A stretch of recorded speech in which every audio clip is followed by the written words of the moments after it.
우리가 창세기 성경 66권 중에서 처음과 마지막을 알아야 돼요. 그 중간에 인류의 역사도 물론 알아야 되겠지만 가장 중요한 게 바로 사람은 어떻게 태어났고 하나님은 누구고 이 온 우주 만물은 어떻게 창조가 됐고 이걸 알아야 되죠. 그 기원을 알아야 돼. 오리진 그 기원을 알고 또 사람은 어디서 왔고 무슨 일을 어떤 목적을 위해 지원받았고 또 어떻게 돌아가는지 어떻게 어디로 가야 되는지 이걸 알아야 돼요. 그래야 사람이 하나님이 주신 생명을 삶을 살아가는 동안 우리가 어떻게 어떤 기준을 가지고 어떤 목표를 향해서 우리가 어떤 가치관을 갖고 세계관을 갖고 우리가 인생을 살아가야 되느냐 하는 그 답이 나오는 거예요. 그 답이 나와요. 그리고 이 온 우주 만물을 지으시고 온 인간의 생사화복과 더 나아가서는 민족과 민족, 나라와 나라 이 온 우주의 역사를 주관하시고 섭리하시는 그 하나님의 그 마지막 그 심판, 마지막 그 역사의 종말이 과연 어떻게 전개될 것이고 하나님의 심판이 어떻게 이루어질 것이고 그리고 하나님의 아들 예수를 믿는 자와 이 세상에 살면서 믿지 않는 자의 그러한 가는 곳이 어느 곳인가, 천국인지 지옥인지 이걸 알아야, 그걸 알아야 그래서 우리가 예수를 믿어야 되는구나 이런 사실을 우리가 알 수 있게 돼요. 그래서 설교자는 자꾸 이 현실적인 문제 해결에만 초점을 두는 설교를 하게 되면 안 돼요. 그건 안 돼요.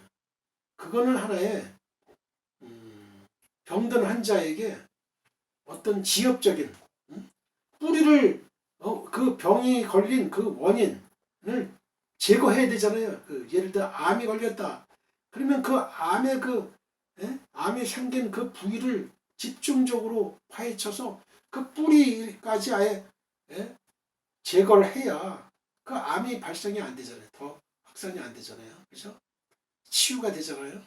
그렇지 않고, 어떤 그 부분에 있는 것만 그냥 조금씩, 그 손을 댔다가는 결국은 죽게 돼요. 그 환자는 죽어요. 마찬가지예요. 우리가, 저도 그랬어요. 저도. 이 예배당에 가가지고 목사님 설교를 듣는데 그게 안 잡히는 거예요. 내가 왜 예배당에 가야 되지? 내가 왜 예수를 믿어야 되지? 교회와 나는 어떤 관계에 있는 거지? 하나님과 나와는 어떤 관계지? 나는 과연 어디에서 왔지? 그리고 어떻게 살아야 되고 어디로 가게 되지? 또 하나님이 성경 속에서 보여주신 인류의 역사의 종말은 어떻게 되는 것이지? 심판이 있다면 천국과 지옥이 있는 것인데 과연 어떤 사람들이 천국을 가고 어떤 사람들이 지옥을 갈 것인지 이거를 체계적으로 조직적으로 이거를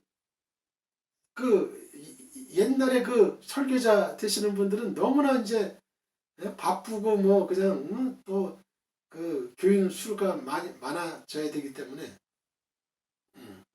증언을 시켜야 되는 그런 목적이기 때문에 그런 것까지 그 아주 중요한 부분이지만 이 코어 핵심을 거기까지는 접근이 잘 안 됐어요. 그냥 설교 시간에도 그냥 진짜 들어가야 될 부분까지 막 들어가려다가 스톱이야 스톱. 그 정작 그 안에 있는 핵, 코어, 중심 내용, 그 컨텐츠 아주 중요한 그 내용에는 접근을 못했어요. 그런데 현대인들은 너무나 공부를 많이 하고 또 똑똑하고 합리적이고 논리적이고 이지적이에요. 그 사람들에게는 논리적이고 이지적으로 접근해야 돼. 어프로치를 해줘야 되고 바로 이런 부분에 대해서 체계 있게 설명을 해줄 수 있어야 돼요. 논리적으로. 그렇게 되면 이 사람들은 그런가 보다. 그런 게 있구나. 그리고 아무리 뭐 학박사 따고 뭐 그냥 뭐 그렇게 명문대 교수를 하더라도요. 이 신앙적인 면에서는 참 무지한 사람이 많아요. 그래서 이단으로 빠지기도 하고요. 좀 그런 경우를 많이 봤어요. 근데 한번 이단의 그 사상이 한번 노출이 되면요. 절대 다시 정상화 되기가 참으로 어렵더라고요. 제가 많이 전도를 그런 사람들하고 얘기도 해보고 하는데 자꾸 자기 논리대로만 자꾸 주장하고 그대로 가니까 제 말을 억셉트를 안 하는 거예요. 믿으려고 그러질 않아요. 받아들이려고 그러질 않아요. 할 수 없는 게 그거는 할 수 없어요. 받아들이려고 그러질 않아요. 자기가 그 배웠던 그 지식 그게 옳다는 거예요. 그게 옳다는 거예요. 통일교에 있었던 어떤 청년도 마찬가지였고 우리가 한번 성경을 가지고 한번 얘기를 해보자 해도 이게 안 먹게 들어가는 거예요. 그래서 무섭다는 거예요. 이게 이단에 한번 빠지면은 그게 다시 회복되기가 참 어렵다 이게. 다시 다 지우개로 다 지우고 새로 그 캔버스에다 다시 그려야 돼. 다시 그려야 되니까 작업이 더 어려운 거죠. 작업이. 그래서 이 한국교회가 침체하고 또 활력을 잃은 부분이 바로 그거라고 좀 봐요. 우리 옛날에 그 선배 목사님들은 기도 많이 했어요. 기도 많이 하고 성경 많이 읽고 뭐 책도 많이 안 나왔어요. 책도. 그러니까 기도로서 그냥 하나님께 응답받고 하면서 하나님이 주시는 말씀 가지고 선포하고 그랬거든요. 그래도 다 그게 이해가 됐어요. 그게 다 이해가 되고 곁길로 안 가고 그러면서 이게 왔는데 지금 현대의 그 목회자들의 가장 큰 설교자들의 단점이 뭐냐? 기도를 안 한다는 거예요. 기도 안 하고 성경 안 읽고 찬양 안 하고 그러니까 이 삼박자를 다 놓친 거예요. 삼박자를 다 놓친 거예요. 그래서 아주 저명한 미국의 그 목사님들이 하는 얘기가 한국교회가 왜 70년대 그 부흥의 역사가 왜 사라졌느냐? 식어졌느냐? 한국교회가 왜 자꾸 침체되느냐? 그걸 잃었다는 거예요. 그걸 잃었다는 거예요. 성경을 잃었다는 거예요. 성경 말씀을 잃었다는 거예요. 성경대로 우리가 선포해야 되는데 하나님 말씀을 선포해야 되는데 그저 현실적인 현대인들의 그 귀에 맞는 설교만 찾는 거예요. 현대인들이 좋아하는 현대인 성도들이 좋아하는 뭐 돈 잘 버는 법, 뭐 어떤 거 성공하는 법, 뭐 이런 것들이 뭐 인간관계 잘하는 법, 뭐 이런 것들 이런 것들이에요. 전부. 어떻게 하면 출세하느냐, 어떻게 하면 성공하느냐, 그걸 성경을 통해서 이제 그런 거를. 정치인들은 정치에 대한 얘기를 해달라고 그래요. 경제인들은 경제에 대한 얘기를 해달라고 그래요. 철학자들은 철학에 대한 얘기를 해달라고 그래요. 다 그들의 요구를 맞출 수가 없어요. 다 맞출 수가 없다. 또 가난한 자는 또 어떻게 하면 복 받는 비결이 뭐가 있느냐. 그러니까 현대인들의 설교자들의 그 설교 제목을 이렇게 보면 뭐 하는 비결, 뭐 그런 것들이 많아요. 뭐 하는 비결, 비법, 뭐 하는 법, 뭐 해가지고 그거 다 쓸데없는 게 그거 다 쓸데없는 게. 그런 말이 귀에는 달콤해요. 우선적으로는 달콤한데 그 신앙을 견고하게 어떤 환경의 변화 없이 자신의 신앙을 꾸준히 유지하고 견고하게 지켜나가는 데는 역부족이다니까. 그건 역부족이다 이게. 마치 온실 속의 화초가, 화초에서 자란 식물은 그 비닐하우스를 제껴버리면 비바람에 노출되면요 다 얼어 죽어요. 다 얼어 죽어. 자생력이 없어요. 어린애 신앙으로만 자꾸 그 우유만 전만 빠는 그런 신앙인으로 만든다 이거죠. 그러면 안 되는 거죠. 전천후 신앙, 사막의 교부 같은 아주 어떤 그 시련과 환경 속에서 척박한 환경 속에서도 침례 요한, 세례 요한이 광야에서 그냥 메뚜기 석청만 먹고 가죽들을 띄고 선지자로 그냥 외칠 때 수많은 사람들이 그냥 막 심내받고 막 그러잖아요. 회개하고 예수 믿고. 예배당도요. 제가 어릴 때는 진짜 마룻바닥 이렇게 있는 데도 있지만 어떤 교회는 저는 침례교회도 다녀보고 장로교회도 다녀봤어요. 근데 침례교회 어느 침례교회에서는 아예 그냥 땅이에요. 땅. 그냥 위에 건물만 하나 졌어. 밑엔 땅이야. 땅. 땅이. 그러니까 이제 쌀푸대 있잖아요. 쌀푸대. 거적대기. 그걸 그냥 까는 거예요. 밑에다가. 그게 따뜻해요. 그게. 그게 차다는 느낌을 못 받았어요. 그런 환경에서 예수 믿어요. 그리고 뭐 무슨 그때 무슨 뭐 스팀이 어디 있고 뭐 에어컨이 어디 있어요? 그런 거 없어요. 그리고 그때는 이 남자 여자 따로 딱 그 휘장이 있어요. 휘장이 둘로 딱 가려져가지고 목사님은 여기 여자 여기 남자 다 보면서 이제 말씀 선포하시고 그런 시대가 있었어요. 그런 시대가 제가 어릴 때 시골의 교회에서.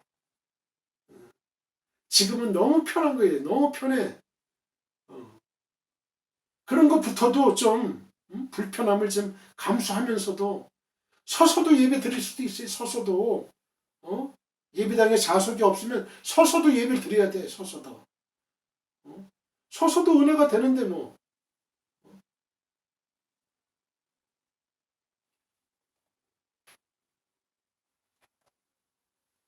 그런 좀 뭐라 그럴까요? 좀 아날로그적인 너무 편리한 그런 예배 환경에 맞들여지면 안 된다 얘기예요. 아무리 디지털 시대고 뭐 5G 시대다 하더라도요. 우리가 아날로그적인 면을 너무 무시하면 안 되는 거예요. 그런 게 바탕이 되는 거야. 그게 바탕이 되어야 되는 거예요. 그 디지털 시대는요. 이게 편리하긴 편리한데 이게 너무 잘못하면은 복원이 어려워. 이게 자꾸. 그리고 자꾸 오류가 한번 나기 시작하면 복구가 어려워. 얼마나 많은 불편함이 따르는지 몰라요. 그래서 우리 예배당, 교회도 좀 지금 근데 예배당 안에 너무 많은 기기들이 이게 아주 많이 들어와 있는데 조금 자제를 좀 해야 된대. 자제를 하고 물론 없애라는 말은 아니고 자제를 좀 하면서 성경도 들고 다녀야 돼요. 성경을 읽어야 되죠. 성경을. 요새 젊은 친구들은 그 핸드폰 가지고 이거 하는데 이건 예배 시간에 뭐 무슨 전화벨 소리가 안 돼요. 그거. 종이가 필요한 거예요. 종이가 성경책 그게.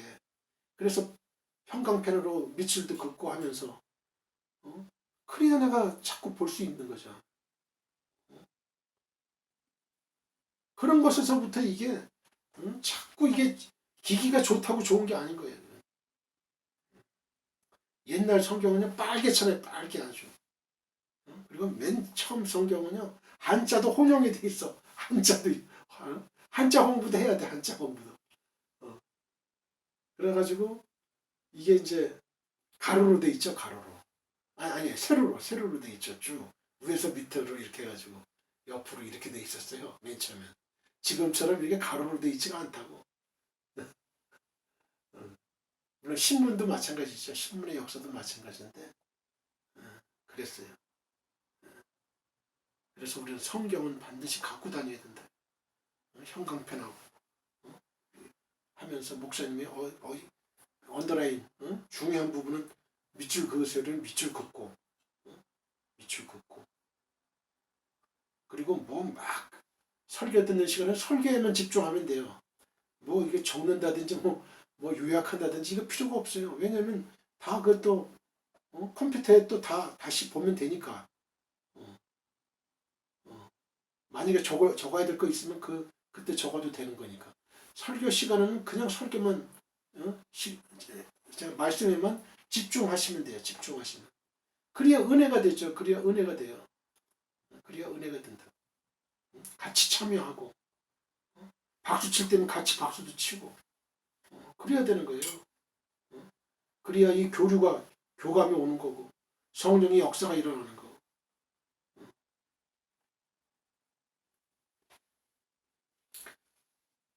사도행전 9장 3절 이하를 보게 되면요. 사울이 길을 가다가 다메섹에 가까이 이르더니 후련히 아주 갑자기 하늘로부터 빛이 그를 쫙 둘러 비추는지라.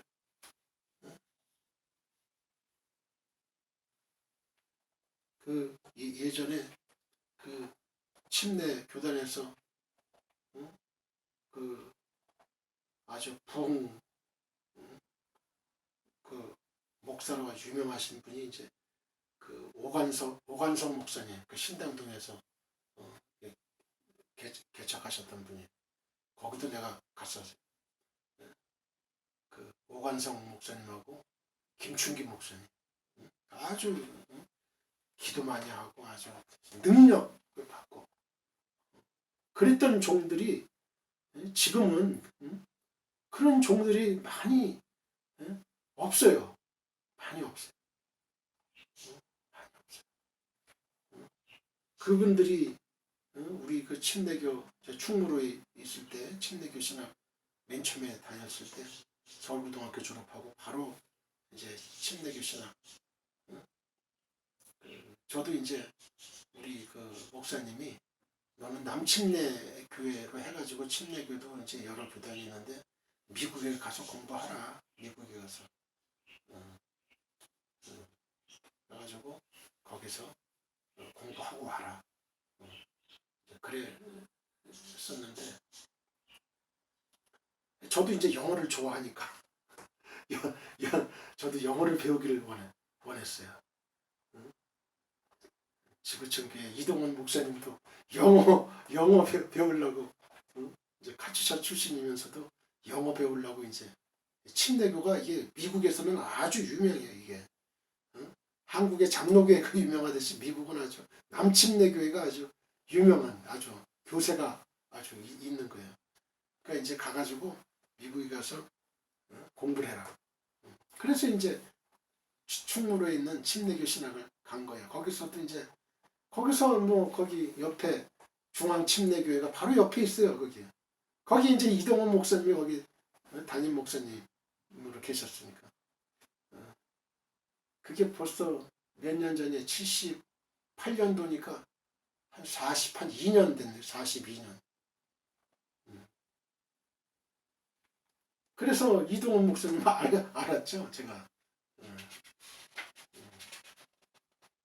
직접 뭐 인사드리고 그런 건 아니었는데 거기서 채플 드리고 예배 드리고 그랬어요. 예배 드리고. 옛날에는 아주 그런 능력의 종들이 많았어요. 그래서 이제 호련히 하늘로부터 사도행전 9장 3절 하늘의 빛이 사울을 불러 비쳤어요. 그 땅에 엎드러져 가지고 들으며 소리가 있어 이르시되 사울아 사울아 내가 어찌하여 나를 박해하느냐 하시거늘 대답하되 주여 누구시니까 이르시되 나는 내가 박해하는 예수라. 예수님이 나타나신 거예요. 예수님이. 너는 일어나 시내로 들어가라. 시내. 내가 행할 것을 내게 이를 자가 있느니라 하시니. 우리가 이런 역사를 경험해야 돼요. 하나님 음성을 들어야 돼요. 같이 가던 사람들은 소리만 듣고 아무도 보지 못하여 말을 못하고 서 있더라. 사울이 땅에서 일어나 눈은 떴으나 아무것도 보지 못하고 사람의 손에 끌려서 눈은 떴으나 맹인이 된 거예요. 사람의 손에 끌려 다메섹으로 들어가서 사흘 동안 3일 동안 보지 못하고 먹지도 마시지도 아니하니라. 그때 다메섹에 아나니아라는 제자가 있더니 주께서 환상 중에 불러 이르시되 환상 중에 아나니아야 하시거늘 대답하되 주여 내가 여기 있나이다 하니 주께서 이르시되 일어나 집가라 하는 거리로 가서 유다의 집에서 다소 사람 사울이라 하는 사람을 찾으라. 그가 기도하는 중이니라. 그가 아나니아라는 사람이 들어와서 자기에게 안수하여 다시 보게 하는 것을 보았느니라 하시거늘 아나니아가 대답하되 주여 이 사람에 대하여 내가 여러 사람에게 듣사온즉 그가 예루살렘에서 주의 성도에게 적지 않은 해를 끼쳤다 하더니 여기서도 주의 이름을 부르는 모든 사람을 결박할 권한을 대제사장들에게서 받았나이다 하거늘 주께서 이르시되 가라 고 가라 이 사람은 내 이름을 이방인과 임금들과 이스라엘 자손들에게 전하기 위해 택한 나의 그릇이라. 나의 그릇 밑줄 치세요. 택한 나의 그릇이다. 그가 내 이름을 위하여 얼마나 고난을 받아야 할 것을 내가 그에게 보이리라 하시니 아나니아가 떠나 그 집에 들어가서 그에게 안수하여 이르되 형제 사울아 주 곧 내가 오는 길에서 나타나셨던 예수께서 나를 보내어 너로 다시 보게 하시고 성령으로 충만하게 하신다 하니 즉시 사울의 눈에서 비늘 같은 것이 벗어져 다시 보게 된지라. 일어나 침례 세례를 받고 음식을 먹으며 감관하여지니라. 할렐루야. 이런 일이 일어나요. 지금도 일어나요. 기도하는 사람들은 환상을 보고 꿈을 꾸고 젊은이는 꿈을 꾸고 늙은 자는 환상을 보고. 자, 우리 공통의 기도 제목을 갖고 기도하고 또 개인 기도 제목을 갖고 기도를 하겠습니다. 통성 기도하겠습니다. 성령 충만 달라고 기도하시고요. 땅끝 복음 증인 되게 해달라고 하나님 나라 확장을 위해서 기도하시고 또 한반도와 나라와 민족 통일을 위해서 또 남북 유정자들을 위해서 또 민족을 치유하고 세상 변화를 위해서 그렇게 기도하고 하나님 사랑 십자가 사랑을 깨닫게 해달라고 기도하고 또 세속화된 한국교회를 회복시켜 달라고 기도합시다. 주여 삼창하고 기도합니다. 주여 주여 주여. 오 할렐루야. 하나님 아버지 감사합니다. 이 시간에 성령 충만을 하나님 함께 하시고 역사해 주시니 감사합니다. 마가의 아버지 하나님 오순절의 다락방 아버지 성령 충만으로 바람같이 불같이 생수같이 임했던 그 성령의 아버지 강물이 지금 이 시간에 임할 수 있게 도와주옵소서. 이 시간에도 아버지 하나님 성령의 충만으로 임하여 주시고 이 전뿐만 아니라 아버지 하나님 말씀을 전하는 각자의 아버지 성도님들의 그 계신 곳에도 성령 충만으로 임해 주옵소서. 불같은 성령이 임해 주옵소서. 불의 혀 같은 성령이 임해 주옵소서. 그리할 때에 저희의 기도가 힘이 있고 아버지 하나님 나라 확장을 위해서 저희들 복음 증인 되게 해주는 하나님의 능력이 나타날 줄 믿습니다. 또한 한반도 이 나라 이민족을 위해 기도하오니 아버지 하나님 역사하시고 주여 아버지 하나님 문재인 대통령과 또 트럼프 대통령과 또한 김정은 위원장 위해서 기도합니다. 주여 아버지 하나님 이 한반도가 복음으로 통일되게 어서 빨리 통일되게 도와주시옵소서. 할렐루야. 아버지 하나님 환경은 변합니다. 그러나 아버지 하나님 하나님께서 역사하시면 그들은 꼬꾸라질 수밖에 없습니다. 통일될 수밖에 없습니다. 아버지 하나님 실향민들을 생각하시고 남북의 이성 가족들을 생각하시옵소서. 탈북민들을 생각하여 주옵소서. 그들의 아버지 하나님 그들의 소원을 이루어 주시고 아버지 어서 빨리 남북으로 흩어져 있는 모든 실향민들 아버지 하나님 그들에게 복음 전해서 이 한반도가 제사장 국가가 되게 도와주시고 전 세계 하나님 복음을 전하는 수출하는 그러한 하나님 위대한 복음 강국이 되게 도와주옵소서. 그리할 때 이 민족이 살 줄 믿습니다. 이 민족을 치유하고 세상을 변화시키는데 저희들을 사용해 주시고 저희의 교회가 되게 도와주시옵소서. 할렐루야. 하나님 사랑 십자가 사랑을 깨닫게 도와주옵소서. 십자가의 사랑 하나님의 사랑을 깨닫는 저희들 되게 도와주시고 아버지 하나님 세속화된 한국교회 아버지 하나님 말씀이 새로워져야 되겠습니다. 말씀이 성경 말씀으로 하나님의 말씀만이 선포되는 한국교회 그때의 교권 교파주의가 없어지고 하나님 제일주의 신앙이 회복될 줄 믿습니다. 다시 한번 한국교회를 사용하여 주옵소서. 기도하는 하나님의 종들이 있습니다. 아버지 하나님 그들을 보시고 다시 한번 용서해 주시고 다시 한번 부흥의 역사를 일으켜 주시옵소서. 할렐루야. 아버지 하나님 하나님의 선택과 사람의 선택 기준이 틀립니다. 하나님께서는 아버지 하나님 외모보다 중심입니다. 진실이요 내용이요 스펙이 아닌 실력이요 능력이요 진정성이요 하나님을 참되게 경외하는 모습과 하나님에 대한 사랑입니다. 말씀 중심의 사람입니다. 하나님을 경외하는 예배 중심의 사람 자기 연약을 알고 기도하는 회개하는 사람입니다. 자비 포용 간용하는 사람입니다. 하나님께서 선택하시는 기준을 저희도 따르게 해 주시옵소서.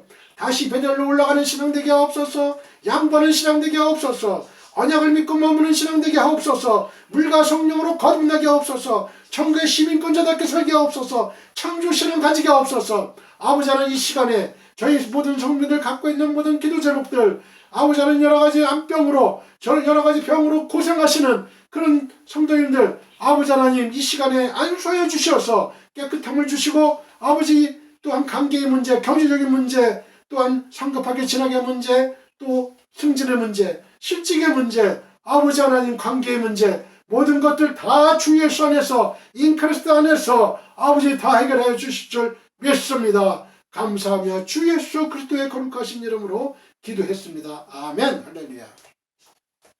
계속 기도하세요. 계속 영상을 보고 기도하시면 여러분의 기도가 반드시 응답됩니다. 할렐루야. 하나님의 약속입니다. 계속 영상을 보시고 기도하십시오.